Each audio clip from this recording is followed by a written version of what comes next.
So today, yesterday we spoke about the introduction, which led to this Shiva Gita conversations, which are divine conversations that has happened between Sivaya and Lord Rama, but under the context of Agastya Muni,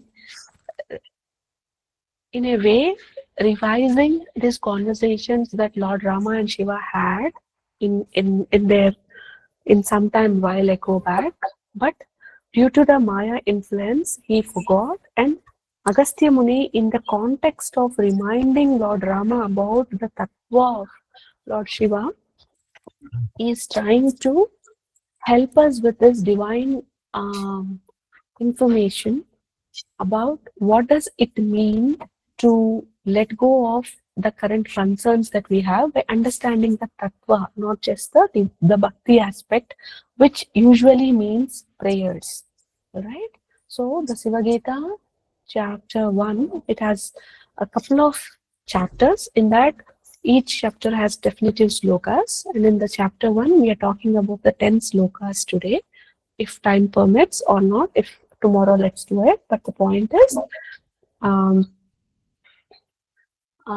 the first sloka, for those who have joined newly, this whole conversation happens between, when it happens is when Lord Rama is deep in despair that Lord Sitama is being separated once again after they come back, reunite from Lanka and live life happily for a couple of years in Ayodhya. And in the context of some problem that has happened, Lord Rama is forced to leave Sitama in forest at Valmiki. Eventually she gets to Valmiki, but he just leaves her there, right? So, and then he feels very bad about himself that he's so empty inside because of the separation of him with Sitama. And during that, he's in a very deeply bad, emotionally low state, during which time Agastya Muni, who is a Trikala Jnani Tattvaveta, he's filled with Tattvam, he's filled with Vedanga's knowledge, and also a very, very patient, peaceful person who is very, very calm, a very divine energy to beckon with. He starts to subtly give him information which will be like soothing his soul. And that conversations is what we are discussing in this context of modern world, which is filled with definitive fastness around us. And since Divine Mother and Father has put me into definitive experiences uh, that are sometimes I also went to different people in the beginning of my awakening about these experiences that were happening to me, but I couldn't find answers. But that is when Divine Mother Father told me that don't listen to anyone, just listen to us because we are your gurus. And slowly, when I started implementing that, and somehow it was very tough for me, but and it's still tough to me even today. But slowly, as I'm assimilating that knowledge with my surrenderance and actions, I'm able to understand that tattva. And when I'm able to read these lines, which are so beautiful, by the way, I'm able to. It's not just like a theory. It's like, oh, I've been there, and that means this. Oh, it's that. Oh, that's what Divine Mother wanted. Oh, this is what they told me to do. Oh, this is where is the science behind it, or the logic or the knowledge behind why they asked me to.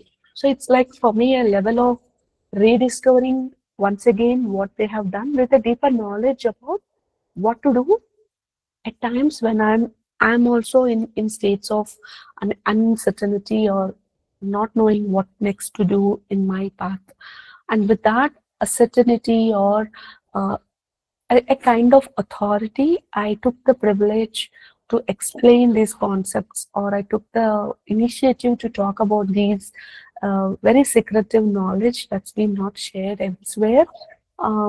Maybe because of the lack of importance of the tattva, or the importance of puja vidhanams that are only the foray into divine bhakti or devotion. Maybe I don't know why, but somewhere this, or maybe I was not It's already there. Many people are sharing about it, but we not. I didn't hear it because Divine Mother Father did not allow me to have anybody's conversations or anybody's uh, satsang. I have not attended anybody, so I don't know how the world exists out there. But as per what I went personally and spoke to a couple of people who are considered to be seers and sages and all in these modern times, I was left with lack of answer or clarity, and I returned with more confusion and more feeling smaller about something I'm not following rightly, rather than getting empowered about my experiences. So then it's like a sample to me, and I understood why Divine Mother Father didn't allow me to speak with many, because that's been the maybe the reality. I really don't know about it. So I will not comment about it. But for me personally, I was left with disappointment. So now that I understood certain things, that's the reason I was also open to have these conversations with you all. Though this is not a comfort zone for me, or this is not something which I still think I understood completely to a level that I can do a discourse. But since I'm walking the path of the same tattva that's been given, and who best can teach it, or who have walked that path, who been there, done that.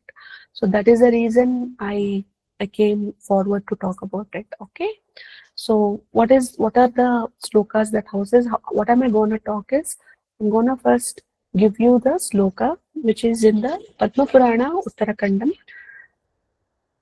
So Sri Rama Uvacha, it starts with He ha Site ha cha Ramayanam Vihinam Mama Jeevitam Dukkha Sindho Nimadnosmi Trahimam Munisattama. So what does it speaks, or what does it mean is that without this is the the the silent cry of Lord Rama, saying, this is what is Sita, you have left me, and after you left me, I think my life is adhura. I don't find any meaning in my life because you aren't part of this whole happiness, and I'm very feeling lonely because of this. So he comes and requests Agastya Muni that please show me a way. Please help me to come out of my misery.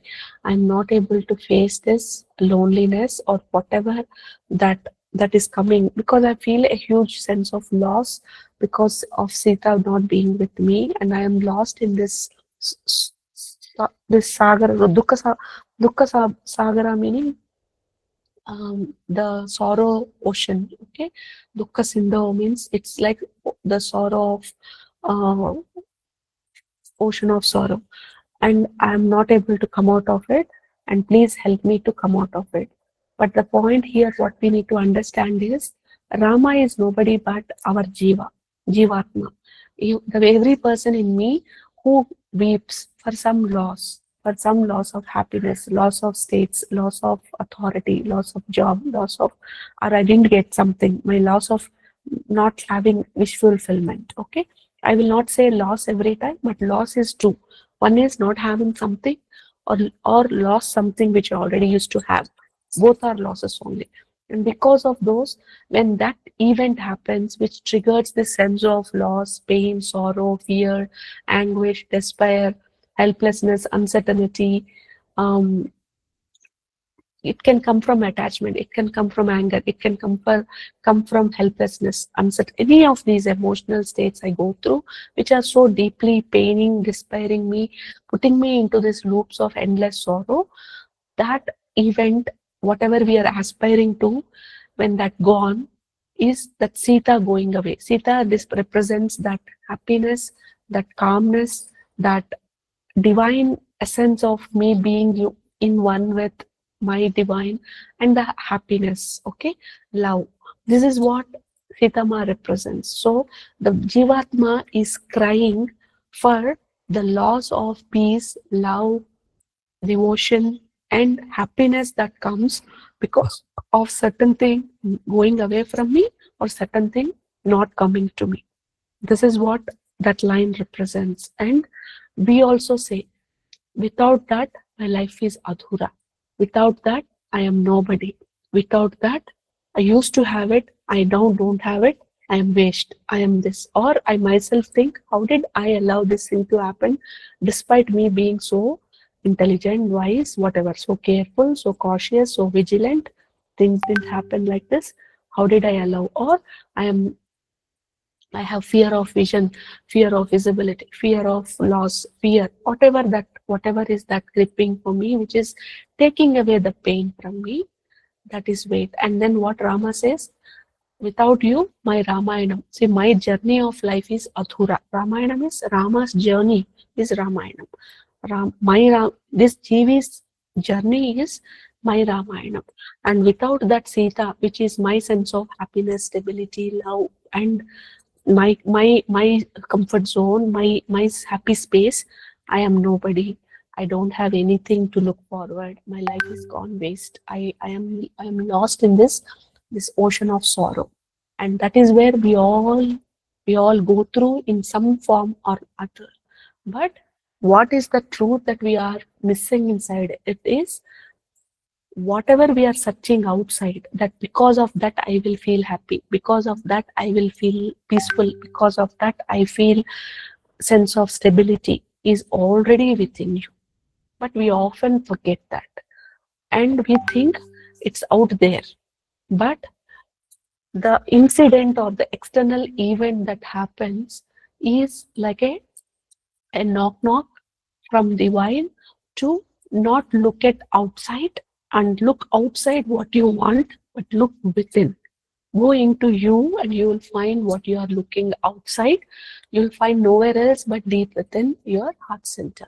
That's what is the message that divine wants us to recognize and walk and understand. For that reason, this kind of external situation is a divine's play to help us stop searching out what we want, but look within what we aspire and what we want. So when Ramaya asked Munisattama, please show me a way, what is he doing? It's not just asking for help. It is about me letting go of my ego. Why? When something happens, what we do, we either avoid or we fight. We go and say, I can do this. If this fail, I will try like this. If this does, I will do this. So I do all my strategies. If that is from my head, my mind, and all of this mind is ruled by our old samskaras, which is also showing up as subconscious conditioning, which always puts you into your comfort zone. So you won't go out of your comfort zone, and unless until you go out of your comfort zone, you're not going to get what you want. But for me, whatever my mind says is 90% to 100% true. Whatever I see is true. Whatever I feel is true. Whatever I look is true. So from there, all are the reasons for our actual problems. But from there, what is the divine is saying is that is not true. There is a truth that is hidden from what you think is truth. So let you go find that. From there, nowhere but within inside. So stop searching out and stop doing your outward journey and start looking at your inward journey. This is the message divine wants to say when he puts you into a certain problem that feels so stubborn, or sense of loss, or a sense of lack of wish fulfillment. And that time when we go and seek help, like for Munisattama, is where we are surrendering to divine, or we are surrendering to our ego, or we are surrendering to our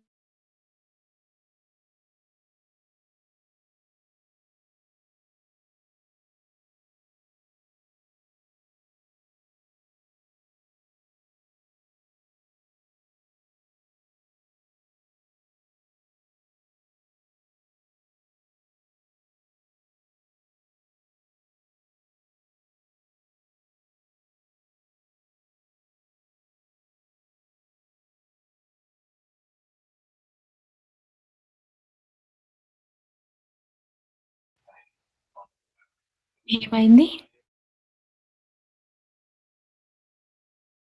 power cut అనుకుంటండి. Net లేదేమో.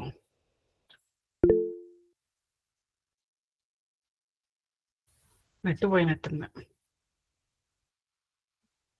కానీ ఉన్నారు కదా తేజమ్మ. అదే net పోతే అట్లా black అయినట్టు ఉంటదండి. ఓకే. డిస్కనెక్ట్ అయిపోయింది. మళ్ళీ login అవుతారులే.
Sorry, ma, my current gone.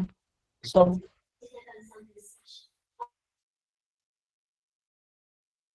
okay.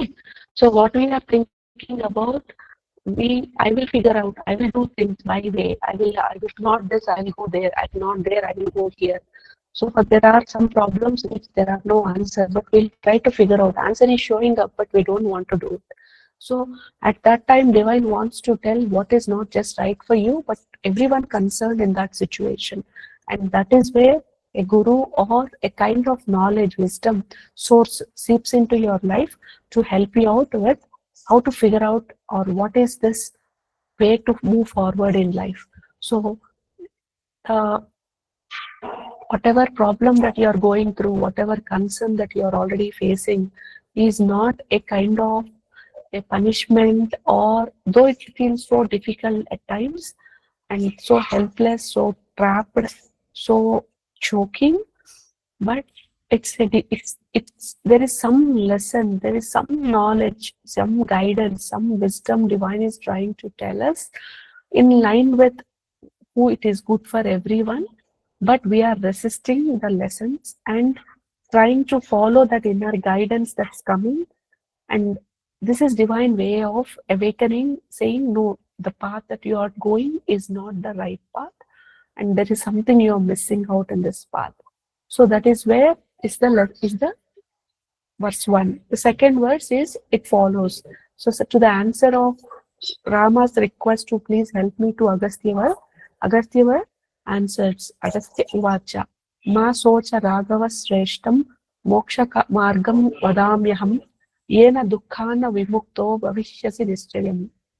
So he says, "Oh Raghava Sreshta, don't feel disheartened, don't feel in agony. I will show you, I will tell you what is the way forward, and from there definitely you will come out of this self-imposed agony that you're being trapped into." Is what he tells it. This is the like the meaning that is being told. But if you look at the inner meaning of it, it's at this point it is Agastya. But who is your Agastya? Who is your radius? Who is your compass? That compass is nowhere but deep inside you.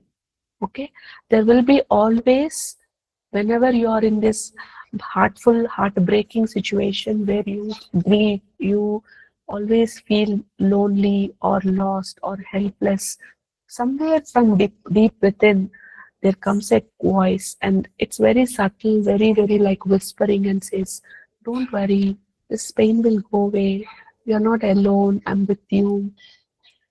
And oftentimes we ignore that because our head will be full with lot of noises, lot of voices, and at that time when you don't get to hear that, then divine puts you into an external teacher, which through their wisdom, through their intelligence, and with their patience and with their um, guidance, there will be a small opening for you, which is like a sign from divine that it's enough of this suffering. I see your pain. I see your heart is full with this restlessness. So enough, okay? Enough. Let's now turn inside. We understand that you're not able to follow the guidance that's been given to you when we are working through you in from your heart center. So today you need a voice to listen what's going on. So I'm going to provide you with a guru or a channel. The channel can be a book. A channel can be somebody like me or somebody like a neighbor of yours, somebody who's passing by the road. No, they just give you that one liner that divine is trying to teach. Sometimes it feels so solacing, so heartfelt, so heard, so understood, so valued, and it feels that I am safe. So that's nobody but that divine voice that's speaking through you and through others to help you, make you understand that you are not alone in your journeys. But what happens is, what is that message that is coming is, it just doesn't say an empty promise. Divine never puts you into an empty promise like how we or somebody who don't have context says. They just will give you an uplifting message. It's okay, everything will get well. It's okay, everything will happen well. It's okay, all will be well. But this is not only what divine says. They add upon saying, the time has come for you to walk the new path.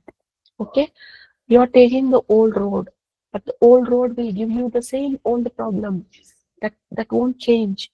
So you need to now take the new road, new ways of living life, new way of looking things, so that the sorrow that is old or new, the loss or the wish that is not coming to you, no matter how how many prayers you do, how many ways of bestowing you do, is a torchlight that will guide your inner journey.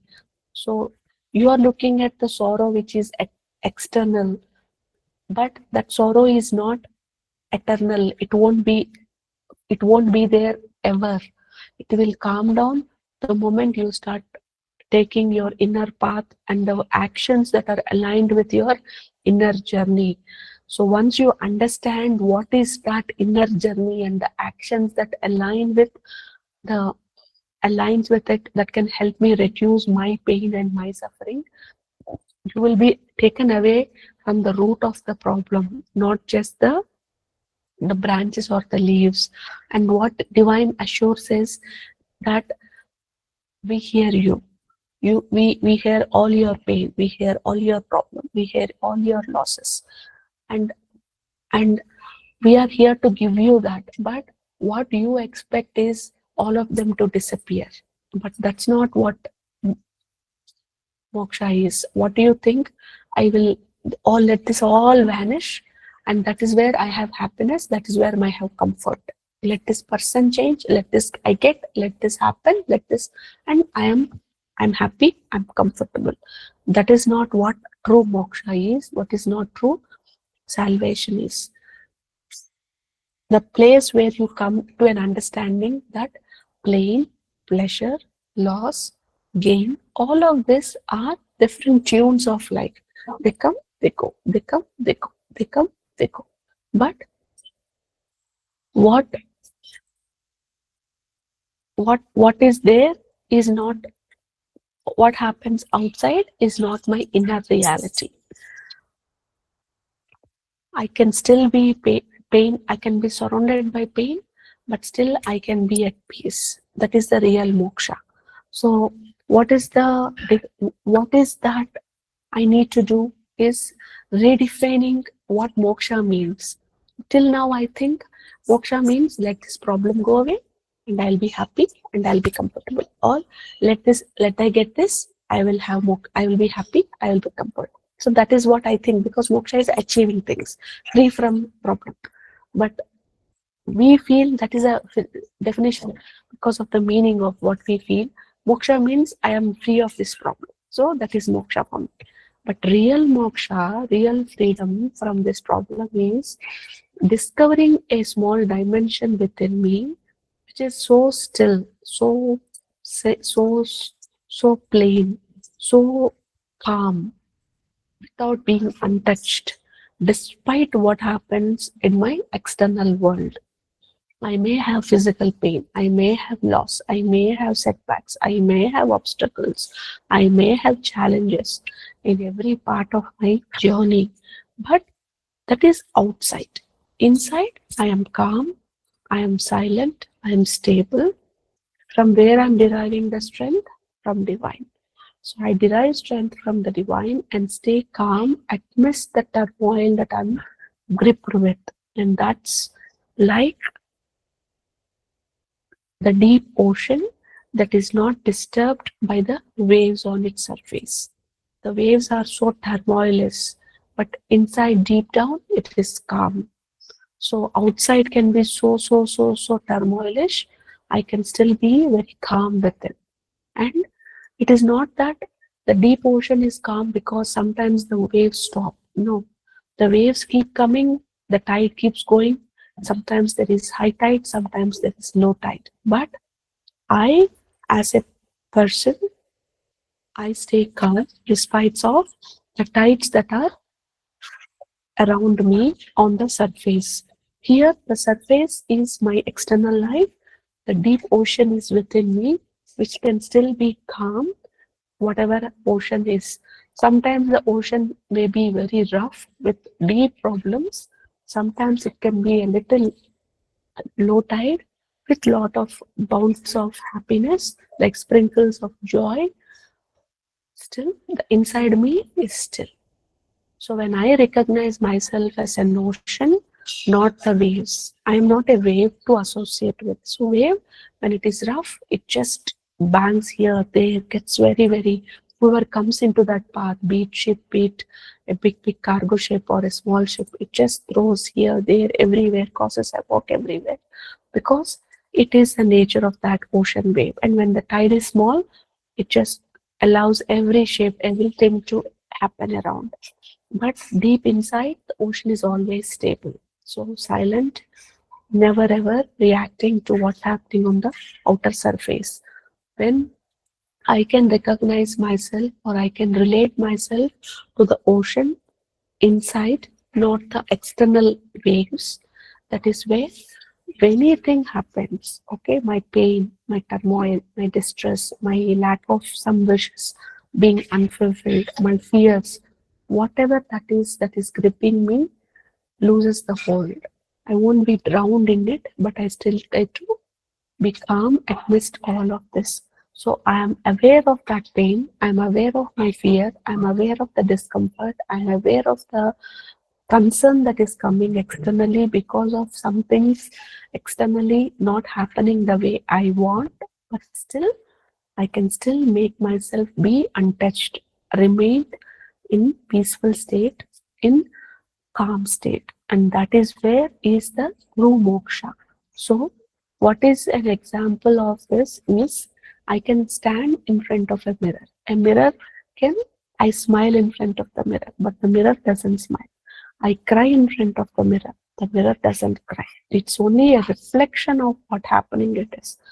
It's always what is the true function of a mirror? It always is tries to reflect whatever is the source. It's clear and it's not affected by what is being shown in that mirror. Same way, when I realize my true nature is like a mirror, pleasure or pain, they're all reflections. They come and go. Some days, some people who see in the mirror can smile. Sometimes when the people who see in the mirror can cry. They're all reflections. The one person comes, other person comes. Whoever uses that mirror, that's only it. But the mirror nature is what? It is pure. It reflects whatever it has to, and it is not affected by what is the other person doing in front of the mirror. There, it is not disturbed by any of the external events. It only does what it needs to be done. So for you, if you are in that state of undisturbedness with peace, That is your go-to state, true state. And that state, if you can achieve using all this knowledge that we are talking today and in the next 30 days, and with a anchor, with a deep commitment to your sadhana, that is where is your true liberation, your end of this, what is binding you. But what you need to always understand is the moksha doesn't get all the pain will go away. The external stimuli will vanish. The external people will go away from, or external people or occurrence or such circumstance, whatever that is paining you, will go away. It only guarantees that the more you start going inside, you will not associate with that external influence and define who you are, but you no more identify with that pain as who you are. You and your pain can coexist. That's what I'm saying. Pain may come through me, but it no longer defines my pain. Or fear may come, or helplessness may come, but helplessness and me can coexist. Meaning what? I am not helpless. I experience helplessness. I experience sorrow. I experience fear. So fear and me can coexist. Meaning what? Now, when I get fear, I grip it. I don't take any action. Here, when I can say I'm coexisting, despite my fear, I can let myself take actions that are aligned with divine will. So that's the reason this unshakable state where me and that turmoilish experience can coexist, but I will not allow myself to be gripped and take no action, but use my mantra sadhana as an anchor to go ahead and take action with this knowledge that me and that stressful state, turmoilish state can coexist, is where that true identification of moksha, where no pain can touch you and disturb your inner peace. Okay, and that is where is what the second verse talks about, and the third verse, which is when Agastya Muni says, "Oh Rama, oh Raghava, I'm gonna tell you about some tattva which can help you remove this pain forever." For that, Rama answers to Agastya that Swami, please do tell me how kim tattvam moksha margasya kastadachara lakshanaha tad bruhi mama bhagavan soka moha nivaranam.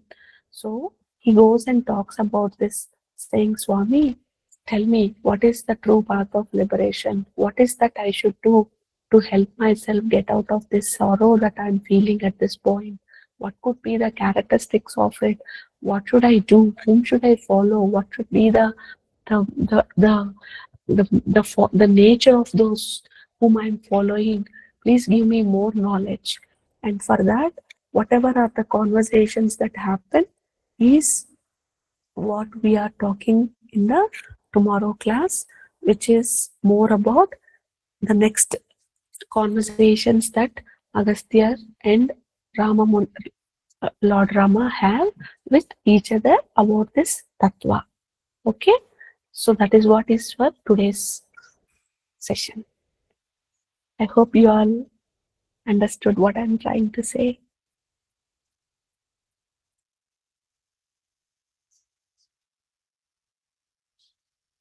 All right. Any questions? But so far, whatever I spoke.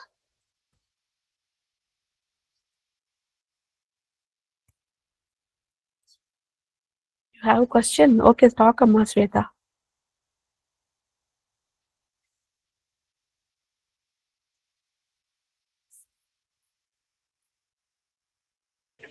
Namaste, Amma. Mm. No question. But తత్వం అనేది అర్థం అవుతుంది కానీ మళ్ళీ దాన్ని English, Amma, ఏమంటాం English. This is English class. Okay we can understand tattva when it is being said or it's taught about that, whereas when we implement it we are very lacking in it, that there we are very lacking. uh, అదే that is the main point I want to understand how to. Yeah, Ma. The main problem is because We are starting from the beginning. So stay in these classes for a couple of days and you will get entry into that world. Because if I directly put you into without context, if I tell you this is how you need to work on, which I've been doing in the previous, if you look at my previous videos I've spoken about, it was all about how, but it was so not relating because we are not talking in a class in a fixed format. So it becomes so ad hoc.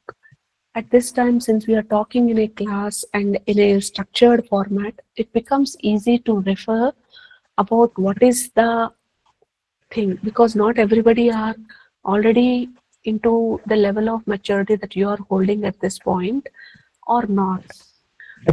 But it's important that if for any newcomer, we understand why this is all talked about, why I should do it, who is that, because when somebody else do, it becomes easy for me to follow. Without somebody following it, if I just say I am teaching it, who wants to follow me? If I say Lord Rama and Lord Shiva has been having these conversations, and it is nothing that I myself is adding something new into this whole spin.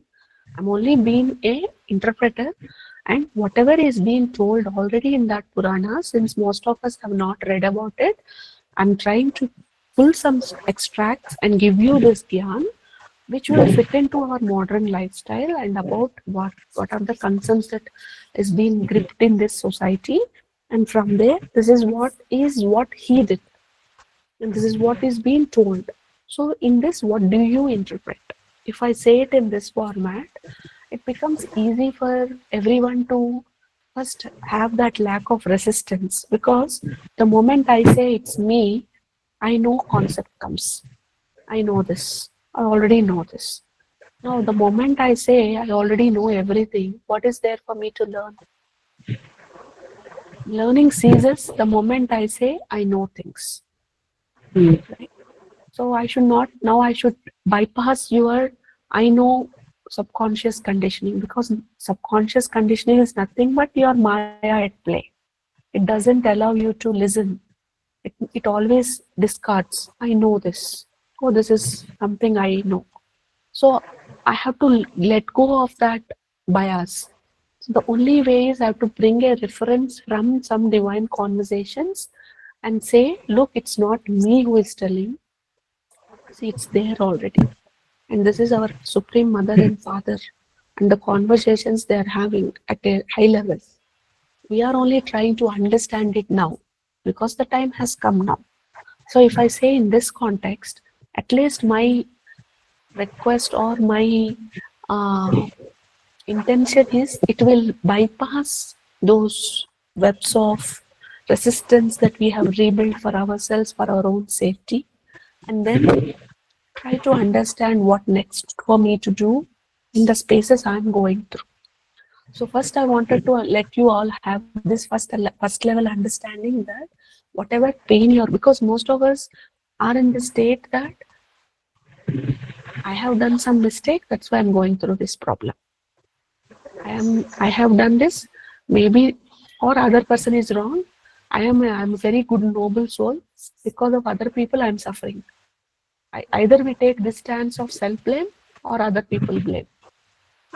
Never we think, what is the journey for me? What is the lesson for me? What is that I am resisting? What path I should take? What if I even think about what path to take, then something at least I came to next level. Always I am struck with either that person who is suffering, he should stop suffering me, or I should not stop. I should come out of this. I'm only in these two states, which is nowhere related with what is being taught in the Tattva. Either I'm always thinking, I will pray, I will do this many lakh of japa, I will do this much, I will do this much. That person should magically transform. Or I'm thinking this problem should go away.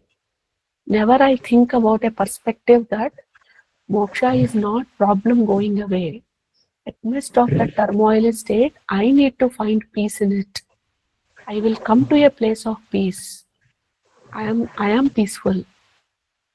And for to get there, Divine has put me into a person like this who is gone into the problem, made me tell transparently about my life, so that you don't understand that my life is zen. I'm all sorted and just sitting here giving yarn. I am working towards my own life goals. I am being moment by moment surrendering into items which I have no idea, which are all these havans and prayers and this even this tattva to that matter. But it's all pure act of surrender that I'm trying to learn and tell you. In this process, already it's been told, and then you're finding it through a human mouth who's been there, done that. So it becomes very relatable about, well, I'm going through some problem. If I come across as a person who's like sorted, you'll always think, what is there for me? They're all sorted. They have everything. They can tell everything. They can do anything. If they face the problem, they'll understand what I am going through. This is also a kind of barrier that will stop us from learning what divine is trying to teach, right? Because everybody in the outside world shows up as, I am already, I'm good. I have achieved everything. I'm about to get moksha, but by God's grace you found me, so take my pearls of wisdom. But that becomes so unrelatable because you do. I am doing, see me and do is not everywhere. I also did not hear that. This is how I am doing. This is where I am trying to figure out my life concerns. Same way, it is something different for you, but you can also get it. If you have stuck there, I am here as an interpreter. Just tell me what it is. That thing is not there in our human right now, whatever we are going through. It's always, my problem should go away, somebody has to change off. My problem should go, somebody should change for me. Why will somebody change? That's their nature. That's how they're born with. I have to change my inner world. I have to do what I have to do for my ascension. What is my ascension with other people? And I'm telling it also that other people in our life are mirrors of how our karma should go out, how we should be able to clear our karma, because that they have divine puts us like that they are all playing that roles, because unless until they are there, we won't rediscover who we are. So this is all like an interconnected web which requires multitudes of wisdom to be able to connect the dots and teach. So that's what I'm thinking the whole experience of these sessions are about. We will talk about it, Amalu. We will talk it slowly in our ongoing classes. If you're comfortable in Telugu, please do make some time to attend the 7 to 8 class so that we can aramse speak in Telugu. Here there are some people who requested to have conversations only in English, and they're going through tough times. So I thought this information can give them peace. And most of you I know are Telugu people, but there are few people who are English. Even if it is one person, I still prefer to speak for that one person in English because they also deserve to have this knowledge. For that reason. So I will try to get computer in next couple of days. So I will record this also. I know these conversations are not like direct. One time I say and you will have your bingo moment or aha moment. That's the reason I requested kind souls here to record it so that someday I'll figure out to upload it. That way you will have a reference. Okay, when I am in the class and I hear that class, it's easy for me to go back and listen and remember. Rather than I see in a YouTube video, I don't have relatability. That's the reason I request everyone who said we would want to attend instead of looking in the YouTube if you have even some time to spare. And I strongly believe if you really want resolutions, you will make time. It's only that faith that I will get answer in these mass sessions. So that is my duty. If I'm not able to give that confidence, I should work on myself to give more confidence to people. But if it is like other listening, that okay, people are so used to join in WhatsApp group and then don't attend. If that is a normal nature, I would really, whenever you see, if you get to see this in the YouTube, I would really request please attend the live sessions, because it will give you a lot of clarity and confidence to move forward. All right. So that's all from my end for today. Anything else? Anything else I can add value to this conversation? If not, we will meet again tomorrow, 8 o'clock. Thank you, Amma. Surely, Ma. Thank you, Amma. Thank you, Ma. Thank you, Huh? Tejuma. Tomorrow. Tejuma Gayatri here.